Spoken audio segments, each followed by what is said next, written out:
دو دلوں کو جوڑنے کے لیے اللہ رب العزت نے اعلیٰ اخلاق کو رائج فرمایا۔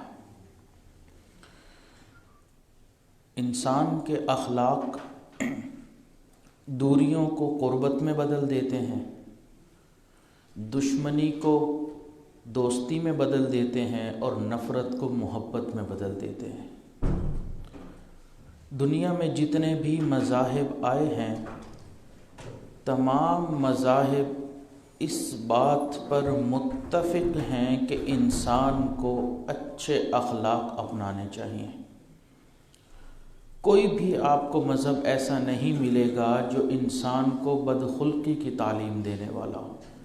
تمام مذاہب اس بات پر متفق ہیں کہ اچھے اخلاق والا انسان ہونا چاہیے۔ تاہم جتنا زور دین اسلام نے اخلاق کے اوپر دیا ہے، اتنا زور کسی اور دین نے نہیں دیا۔ آپ اندازہ لگائیں کہ حضور صلی اللہ علیہ وسلم نے ارشاد فرمایا، ان اکمل المؤمنین ایمانا احسنہم خلقا، کہ ایمان انسان کا کامل کب ہوتا ہے؟ جو انسان اچھے اخلاق والا ہوتا ہے۔ اب دین اسلام نے یہاں پر نمازوں کو نہیں فرمایا، حج، زکوٰۃ، روزے کا تذکرہ نہیں کیا کہ کامل ایمان والا شخص وہ ہے جو نمازیں پڑھنے والا ہو، حج کرنے والا ہو، زکوٰۃ دینے والا ہو۔ کیا فرمایا؟ ان اکمل المؤمنین ایمانا احسنہم خلقا، اچھے اخلاق والا ہو۔ تو اس سے پتہ چلتا ہے کہ دین اسلام نے انسان کے اخلاق کے اوپر کتنا زور دیا۔ حضرت عبداللہ بن سلام رضی اللہ تعالیٰ عنہ فرماتے ہیں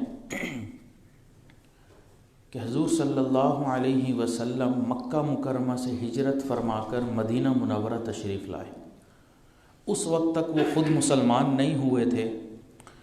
فرماتے ہیں کہ جیسے ہی مسلمانوں کے پیغمبر مدینہ میں پہنچے تو انفجل الناس علیہ، بہت کثرت میں لوگ ان سے ملاقات کے لیے گئے، ان کی زیارت کے لیے گئے۔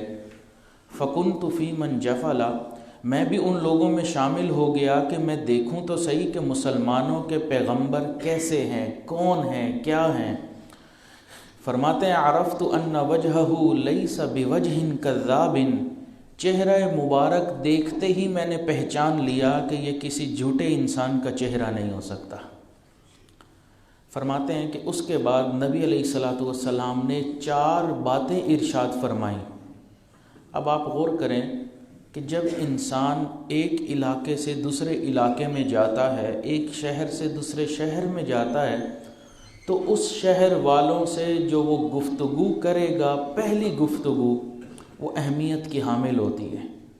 تو نبی علیہ الصلوۃ والسلام نے اہل مدینہ سے جو پہلی گفتگو فرمائی، جو پہلا خطاب فرمایا، وہ 4 پوائنٹس کے اوپر مشتمل تھا، 4 باتوں کے اوپر تھا۔ نبی علیہ الصلوۃ والسلام نے پہلی بات ارشاد فرمائی کہ جب تم کہیں سے جاؤ سلام کرو، سلام کو عام کرو۔ دوسری بات ارشاد فرمائی کہ رشتے ناتوں کو جوڑو۔ تیسری بات ارشاد فرمائی کہ جو لوگ ضرورت مند ہیں ان کو کھانا کھلاؤ۔ اور چوتھی بات ارشاد فرمائی صلوا والناس نیام، جب راتوں کو لوگ سو رہے ہوں اٹھ کر تم نماز پڑھ لیا کرو۔ 4 باتیں ارشاد فرمائیں۔ اب آپ خود غور کریں، ان 4 باتوں میں سے 3 کا تعلق انسان کے اخلاق کے ساتھ ہوتا ہے، ایک کا تعلق انسان کی عبادت کے ساتھ ہے۔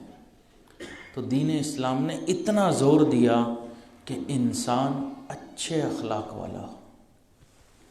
اللہ تعالیٰ نے قرآن پاک میں ارشاد فرمایا وَلَا تُصَعِّرْ خَدَّكَ لِلنَّاسِ، کہ جب تم لوگوں سے ملو تو کھلے چہرے کے ساتھ ملو، شگفتہ چہرے کے ساتھ ملو، اچھے انداز میں ان سے ملاقات کرو، مسکراہٹ کے ساتھ ان کا استقبال کرو، پھولے چہرے کے ساتھ، سنجیدہ انداز میں، غصے کے ساتھ ملاقات نہ کرو۔ وَلَا تُصَعِّرْ خَدَّكَ لِلنَّاسِ، کھلے ہوئے چہرے کے ساتھ، جیسے ایک پھول کھلا ہوا ہوتا ہے نا، اس انداز میں تم ان سے ملاقات کرو۔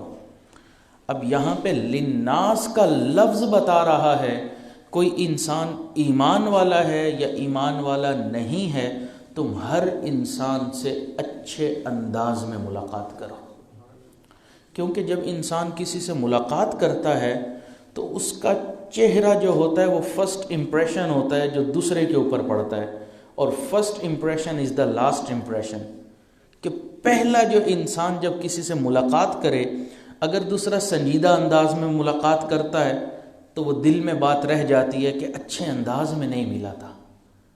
تو اللہ نے قرآن میں ایک قاعدہ بتا دیا، قانون بنا دیا، وَلَا تُصَعِّرْ خَدَّكَ لِلنَّاسِ، تم لوگوں سے مسکراتے ہوئے شگفتہ چہرے کے ساتھ ملا۔ نبی علیہ السلام کے بارے میں حضرت عائشہ رضی اللہ تعالیٰ نے فرماتی ہیں کہ آپ صلی اللہ علیہ وسلم جب بھی گھر میں تشریف لاتے ہمیشہ گھر والوں کو سلام فرماتے اور مسکراتے ہوئے چہرے کے ساتھ تشریف لاتے تھے۔ اب آپ بتائیں، ہم گھر میں داخل ہوتے ہیں، ایک تو ہمیں گھر والوں کو سلام کرنا یاد نہیں ہوتا، دوسرا ہمارے چہرے پہ مسکراہٹ بھی نہیں ہوتی۔ ہم اپنے آفس کے غم، ہم اپنی دکان کے غم، ہم ساری غم مصیبتیں اپنے ساتھ گھر لے کر جاتے ہیں، اور پھر گھر والے بھی پریشان ہوتے ہیں کہ آج کیا معاملہ ہو گیا۔ تو اس لیے جو غم ہیں، جو مصیبتیں ہیں، پریشانیاں ہیں، رکاوٹیں ہیں، ہم جہاں اپنے آفس کو یا دکان کو بند کریں، ہم اپنی پریشانیوں کو اس کے اندر رکھ کے بند کریں، گھر جب آئیں ہم مسکراتے چہرے کے ساتھ آئیں، گھر والوں کے ساتھ ہم اچھے انداز میں بات کریں۔ تو گفتگو کرنے کا ایک طریقہ ہے کہ ہم لوگوں سے اچھے انداز میں ملاقات کریں۔ اور دوسرا اللہ تعالیٰ نے قرآن پاک میں ارشاد فرمایا وَقُولُوا لِلنَّاسِ حُسْنًا، لوگوں سے اچھے انداز میں گفتگو کرو۔ اکھڑ مزاج میں، اکھڑے ہوئے مزاج میں، یا اس انداز میں کہ اگلا کہے کہ اس کو بات کرنے کی تمیز نہیں ہے، اس انداز میں بات نہ کریں۔ اور یہاں پر بھی للناس کا لفظ فرمایا وَقُولُوا لِلنَّاسِ حُسْنًا، اچھے انداز میں تمام انسانوں سے بات کرو۔ تو اس لیے ہم ہر کسی سے، چھوٹا ہے، بڑا ہے، نیک ہے، بد ہے، برا ہے، اچھا ہے، جیسا بھی ہے، ہم ہر ایک سے اچھے انداز میں گفتگو کریں۔ اور تیسرا شریعت نے یہ کہا کہ انسان خیر اور شر کا مجموعہ ہے، انسان کے اندر خیر بھی ہے اور شر بھی ہے۔ تم جب بھی لوگوں کے درمیان رہو تو کوشش کرو کہ تمہارے سے خیر پھیلے، شر نہ پھیلے۔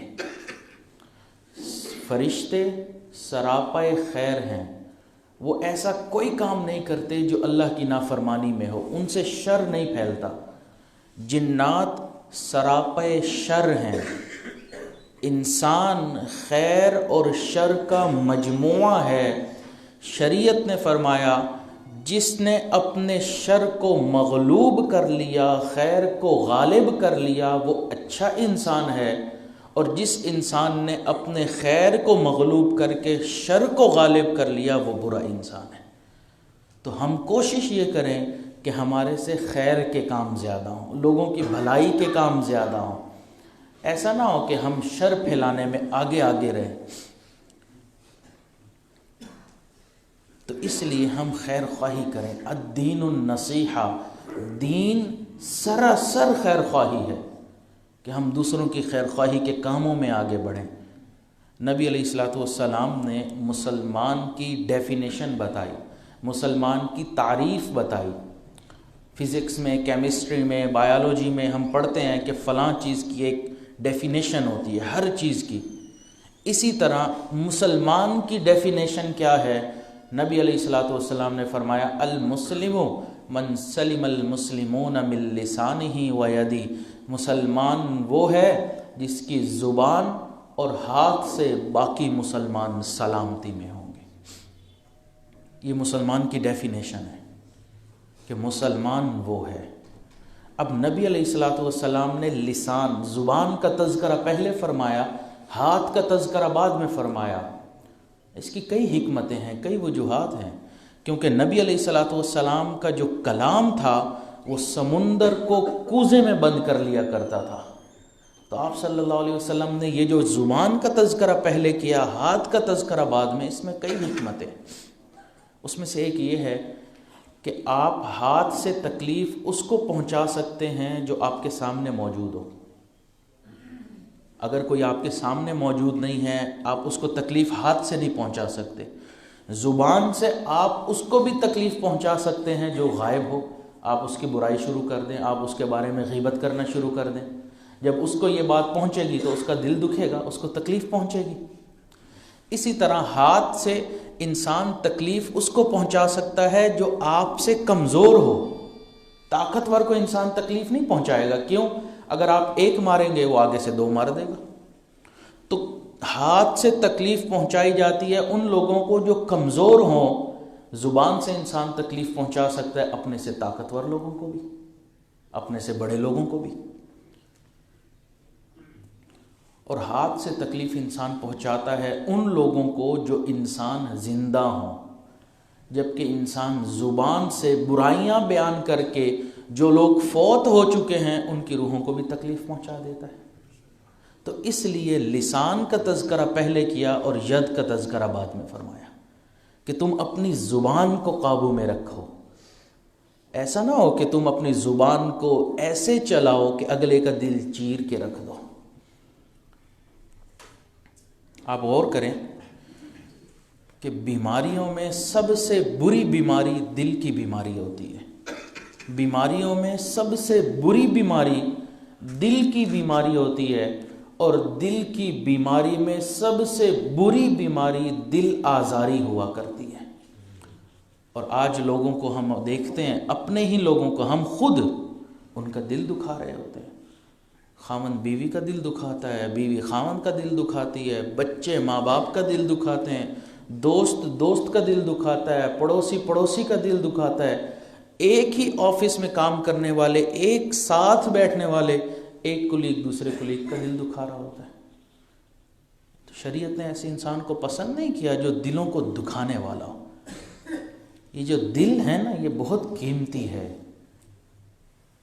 یہ جو قلب عبداللہ ہے، یہ عرش اللہ ہے، اللہ کا گھر ہے، اللہ کا۔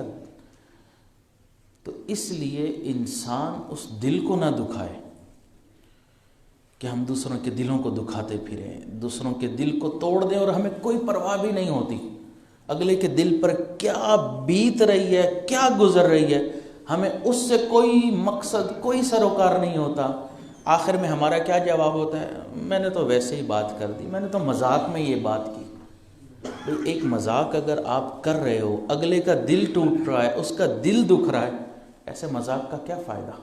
مذاق تو وہ ہوتا ہے جو دل کو خوش کرنے والا ہو، نہ کہ دلوں کو دکھ دینے والا ہو۔ تو اس لیے ہم ایسا مذاق بھی نہ کریں جو دلوں کو دکھا دے۔ ایک حدیث میں فرمایا وَالْمُؤْمِنُ مَنْ أَمِنَهُ النَّاسُ عَلَى دِمَائِهِمْ وَأَمْوَالِهِمْ۔ کامل ایمان والا وہ ہے جس سے باقی ایمان والوں کی جان اور ان کے مال محفوظ ہوں گے، کہ جب وہ آپس میں رہ رہے ہوں گے ان کو ایک دوسروں کے شر سے کوئی خطرہ نہیں ہوگا کہ یہ مجھے کوئی نقصان پہنچائے گا۔ تو اس لیے ہم آپس میں رہیں تو بالکل اس انداز میں جس طرح بھائی رہتے ہیں۔ انما المؤمنون اخوہ، ایک بھائی ہوتا ہے جو ماں باپ جن کے ایک ہی ہوں، اور دین اسلام نے یہاں فرمایا کہ جو ایک ہی دین کو قبول کرنے والا ہے وہ بھی آپس میں بھائی ہیں۔ انما المؤمنون اخوہ، ایمان والے آپس میں بھائی بھائی ہیں۔ تو اس لیے ہم آپس میں بھائی بن کے رہیں۔ اس لیے تو فرمایا کہ ایک دوسرے کی جان مال ایک دوسروں سے محفوظ ہو۔ ایسا نہ ہو کہ تم وہاں پر موجود ہو اور تمہارے سے لوگ خوف کھا رہے ہوں، تمہارے سے ڈر لگا ہوا ہو، تمہارے شر سے ان کو نقصان پہنچنے کا اندیشہ ہو۔ آپ غور کریں کہ آج جنگل کے جانور اپنی درندگی میں مشہور ہیں۔ شیر چیر پھاڑ کرنے میں مشہور ہے، بھیڑیا اپنی خونخواری میں مشہور ہے، ٹائیگر چیتا کسی کو بخشتا نہیں ہے، کوئی سامنے جائے اس کے ٹکڑے کر کے رکھ دیتا ہے۔ لیکن آپ تاریخ دنیا کا مطالعہ کر لیں، جب سے یہ دنیا وجود میں آ چکی ہے تب سے لے کر آج تک اتنا نقصان جنگل کے جانوروں نے نہیں پہنچایا جتنا نقصان خود انسان نے دوسرے انسان کو پہنچا دیا۔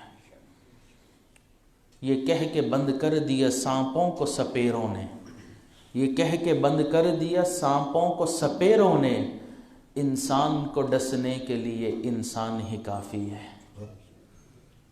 ہم ایک دوسرے کو ڈس رہے ہوتے ہیں، ایک دوسرے کو ہمارا جی چاہتا ہے کہ اگلا زمین کے اوپر چل ہی کیوں رہا ہے، ہمیں وہ چلتا ہوا اچھا نہیں لگتا۔ ہمارے یہ جذبات ہوتے ہیں، جب کسی سے ہماری نفرت ہوتی ہے، بغض ہوتا ہے یا کینہ ہوتا ہے، ہمیں اچھا نہیں لگتا وہ زندہ ہی کیوں ہے۔ یہ آج ہم انسان ہیں۔ ایک مرتبہ باہر ملک میں حضرت والد صاحب کے ساتھ جانا ہوا تو وہاں ایک ساتھی نے کہا حضرت والد صاحب سے کہ ہم آپ کو باہر لے جاتے ہیں اور ایک جگہ پر کریب جو ہوتے ہیں اس کا شکار ہوتا ہے، کیکڑا، تو ہم اس کا شکار کس طرح ہوتا ہے وہ آپ کو دکھاتے ہیں۔ تو والد صاحب نے سوچا کہ مچھلی کا شکار تو بہت سنا دیکھا کیا، کریب کو کیسے پکڑتے ہیں وہ بھی ایک نیا تجربہ ہوگا، تو ہم دیکھ لیتے ہیں۔ تو ہم سب کشتی میں بیٹھ گئے تو وہ ایک ایسی جگہ پر لے آئے جہاں پانی تقریباً انسان کے پیٹ تک تھا، سینے تک تھا بس۔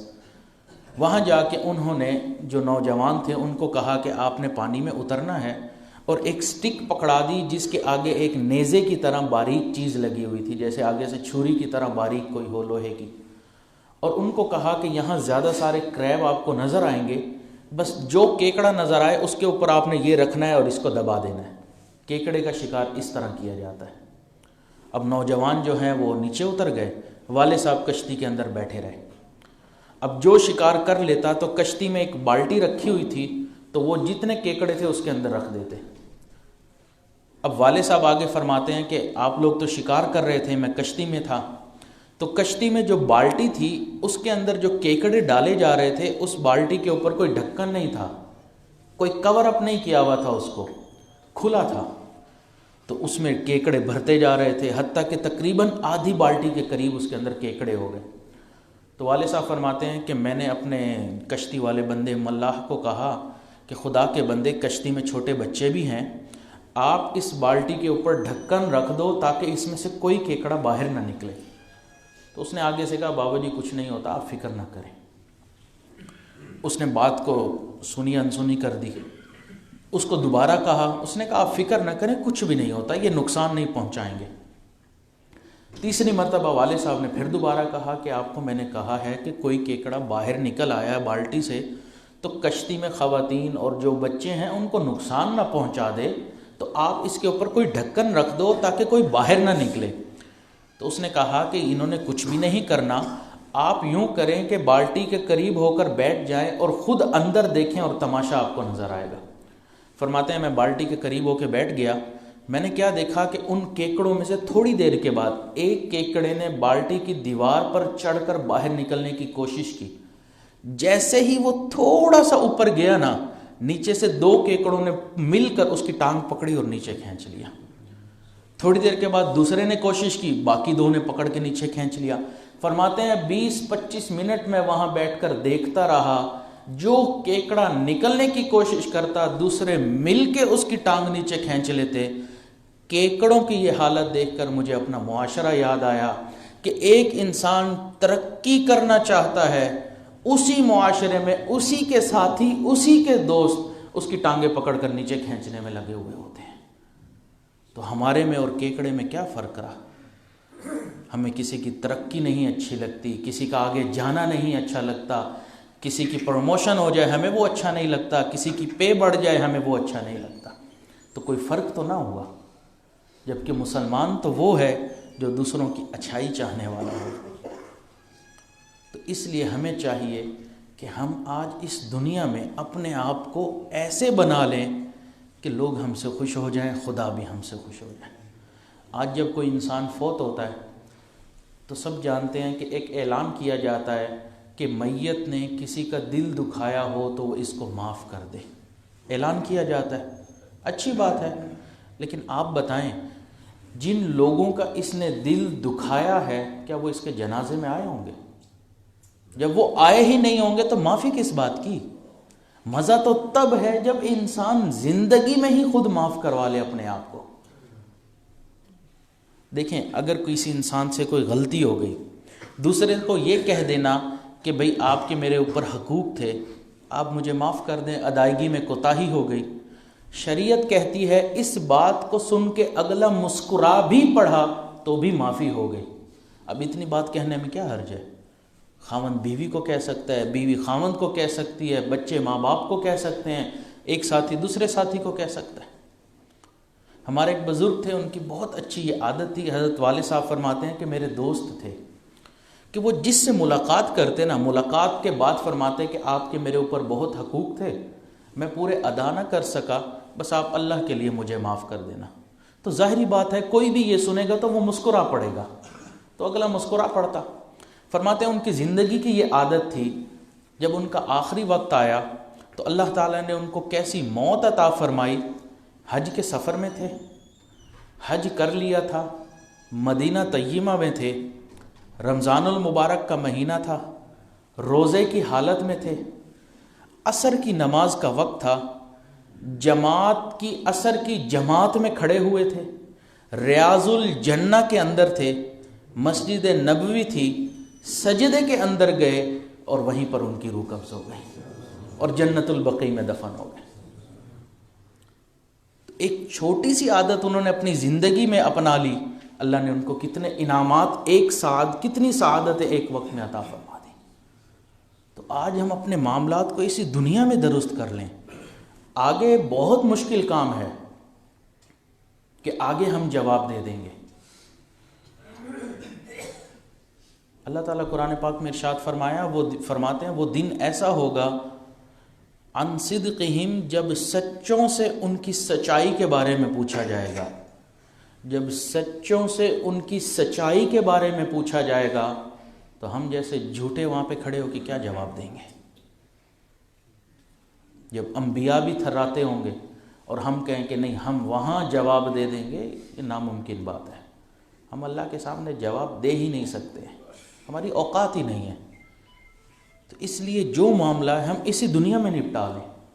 ملک شاہ ایک بادشاہ گزرا ہے، ایک مرتبہ وہ اپنے ساتھیوں کے ساتھ، سپاہیوں کے ساتھ شکار پر نکلا۔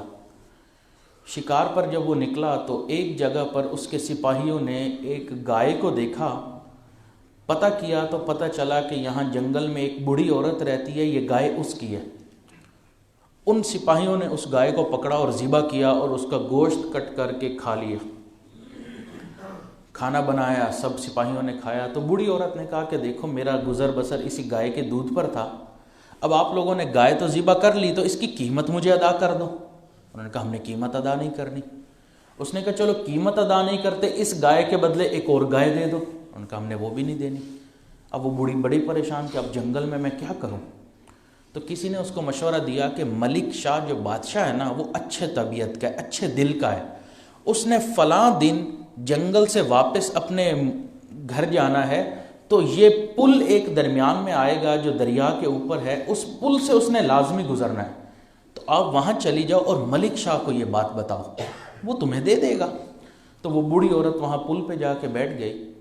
جس دن ملک شاہ کی سواری وہاں سے گزری تو بوڑھی آگے بڑھی اور اس نے ملک شاہ کی سواری کی لگام پکڑ لی اور کہنے لگی کہ ملک شاہ میں یہ پوچھنے آئی ہوں کہ تیرے اور میرے خلاف ایک مقدمہ ہے، بس یہ بتا دو اس مقدمے کا فیصلہ اس پل پر کرنا ہے یا پل صراط پر کرنا ہے۔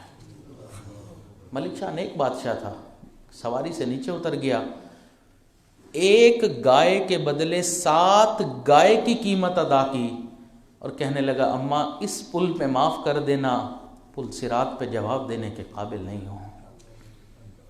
جو بھی کریں ہم اسی جگہ پر اپنے آپ کو معاف کروا لیں۔ اللہ تعالیٰ قرآن پاک میں ارشاد فرماتے ہیں وَقِفُوهُمْ إِنَّهُمْ مَسْئُولُونَ، ان کو روک لیجئے، ان سے سوال پوچھنا ہے، ان کا ٹرائل لینا ہے۔ آپ نے دیکھا نا ایئرپورٹ پر کیا ہوتا ہے کہ انسان کی چیکنگ مشین ہوتی ہے، انسان اس میں سے گزرتا ہے، تو اگر بیپ بج جائے پولیس والا فوراً اس کو سائڈ پہ کر کے چیکنگ کرتا ہے، اور ہر کسی کو اس میں سے گزرنا پڑتا ہے۔ بس یہی معاملہ ہے، وَقِفُوهُمْ إِنَّهُمْ مَسْئُولُونَ، ان کو روک لیجئے، ان سے سوالات پوچھنے ہیں۔ اور اگر اللہ نے ہمیں وہاں روک لیا، حدیث مبارکہ میں ہے نبی علیہ الصلوۃ والسلام نے فرمایا قیامت والے دن جس سے سوالات پوچھنے شروع کر دیے گئے وہ ذبح ہو گیا، وہ نہیں بچتا۔ اللہ پوچھ رہا ہے، اللہ پوچھ رہا ہے۔ تو اس لیے ہمیں چاہیے کہ ہم اسی دنیا میں اپنے معاملات کو آپس میں یہیں پر ختم کر لیں، آخرت میں جواب دینے کے قابل ہم نہیں۔ دعا ہے کہ اللہ تعالی ہمیں ایک اچھا معاشرے کا اچھا فرد بن کر زندگی گزارنے کی توفیق عطا فرمائے۔ وآخر دعوانا